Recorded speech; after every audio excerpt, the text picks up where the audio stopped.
Well, hi there, everyone. I'm Jack Church, and this is my podcast, The Jack Church Show. I'm coming to you this afternoon from one of my favorite places that I've come to oftentimes to do this show, as well as sometimes our YouTube videos. It's the historic Jacksonville, Oregon Cemetery. Now, you might say, why the cemetery today? Well, on this cool fall day, I wanted to come outside to do the program, and found out quickly I couldn't do it in most places around our community because of the doggone leaf blowers going constantly. Oh, some people like the hum of the leaf blowers. It's a sign that fall is here. But for the purposes of recording a podcast, not exactly the best environment. And it's usually pretty quiet here in the cemetery. I might also mention that I don't think of a cemetery really as a sad place. I think of it more as a gateway to heaven. This was just a midway point for our loved ones before they ascended to what we're told is the greatest thing we'll ever imagine, that being heaven. But today, what I want to talk to you about is we're not going crazy. I thought I was. Let me tell you what I'm talking about. About 2 or 3 weeks ago, I guess it was, I woke up one morning, got ready, took my shower, grabbed my grocery list, got ready to go grocery shopping before I go to work, got in the car, started to back out of the driveway, looked down at my phone, and was shocked to see it was Sunday. It was not Monday. I thought it was Monday. I was convinced it was Monday. And for about half a day, I was very disoriented and upset about this. I had never had this happen to me. And I talked to a few friends about it and quickly discovered that this is something that's happening a little more often these days. Roll forward 3 or 4 weeks, and on this day, I got up and I started thinking, is it Friday or is it Saturday? What day is it? Well, I remember last night looking at the college football schedule and determining which games I really wanted to see this weekend. Thinking about that, looking at the various broadcast lineups, things like that. So I was thinking, yeah, it's Saturday. I was looking at all the broadcast schedules, right? So I quickly ran to my computer to look at what day it is. And it was Friday. Well, this time it didn't throw me for as much of a loop because I thought, oh yeah, I was thinking about college football last night and I'm just ready to get to it and see some great games, I hope. Well, then I thought, wow, what is the deal? Are other people experiencing this? As I started to ask around a little bit over social media, I found out this is a common thing these days. People get thoroughly disoriented and confused about what day it is. And it's all related to the pandemic, which of course started back in February. Here we are now, November. We're still in the middle of it. And some things I had not thought about was how disorienting this entire year has been on so many.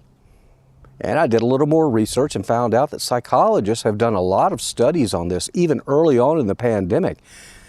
And many of them predicted, loss of some of our mental functions. I mean, not meaning that we're going crazy and things like that, but just loss of being able to know, like I said, what day it is sometimes, because they all tend to blend together. It talked about too, changes even in your workplace if you're still going to work. Changes in places you go to shop. And I thought about that and I went, wow, that really hits all the marks with me.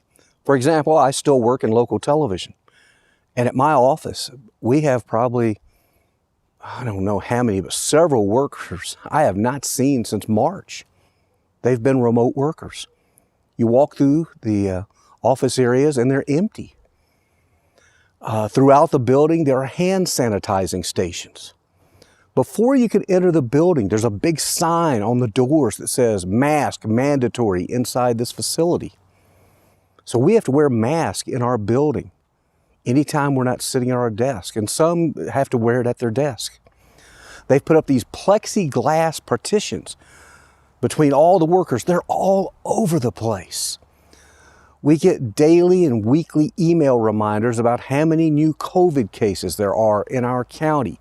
We get daily, weekly reminders of how we need to do this. It's always the same. Wear a mask, wash your hands, keep your distance from people. So we have that. That's disorienting. I had not thought about it, but it is. The workplace is turned upside down in my case. And then I get back to the thing about college football and about trying to think that it was Saturday. And then the other time I thought it was Monday when it should have been Sunday. Well, here's the deal with that. Well, first of all, this year I've had to deal with the loss of my wife, Pam. That's disorienting enough. She was always there every morning and somebody to talk to, somebody to talk about the day with. After that, when it comes to like football games and this summer baseball games and concerts and going to a theme park, well, we couldn't do those things. They were taken away. Even church for many of us, taken away. We had to do it online so we could watch it really any day of the week. So those things that used to separate the weekend from the weekdays were lost. And I guess I take a little comfort in knowing now that, no, I'm not going crazy, but it's still not much fun. Now, I have some friends out there who they've been just perfectly fine throughout the pandemic. And I'm going to tell you, though, it's a rather select group of folks. And they're good people, mind you. But a lot of them are retired. A lot of them have very healthy retirements. Several of them live in like oceanfront homes. A few live in beautiful lakefront homes. They're in these beautiful locations. And they say life hasn't really changed for us much. We don't get what the big deal is. And I understand that. And that's good. But if you talk about people like us who are still out there working for a living and making our way through life, it's a little bit disorienting. I think we can all agree with that. So probably maybe you've tuned in and you've thought, well, what do we do? What's the magic answer? Well, I've told you once and I'll tell you again, if I had the magic answer, I'd be a bestseller on the New York Times list. And this program will be billing in millions of dollars in advertiser revenue. But we all know that's not going to happen, not anytime soon. However, what we can do is try and still get outside. I mean, this is what the experts tell us. Get outside, get your exercise, eat healthy, get a good night's sleep. Oh yeah, easier said than done, isn't it? It certainly is. But in these times, do we really have a choice? And therein lies the other issue. A lot of our choices have been taken away, and that's disorienting as well. Even going to a restaurant for dinner, if you're in a part of the country where restaurants are open, and like here, you still have to wear a mask before you go in, you'll be seated at a table and you'll be separated from other diners. Your server will be wearing a mask. Again, these things are disorienting. But you don't need me to tell you all these things, do you? So, what we have to do is just, I don't know. I know you tuned in thinking, he's going to tell us what we need to do to get through this. Well, I think what I will tell you is we're probably stronger than we think we are. And I know in my case, after losing my beautiful wife, Pam, I have found out I am incredibly stronger than I ever imagined. I'm still making it. I'm still moving forward. And here's the good news. If you forget what day it is, if you get disoriented, I'm pretty sure you're not going crazy, you're not getting dementia, you're not getting Alzheimer's. That's the good news.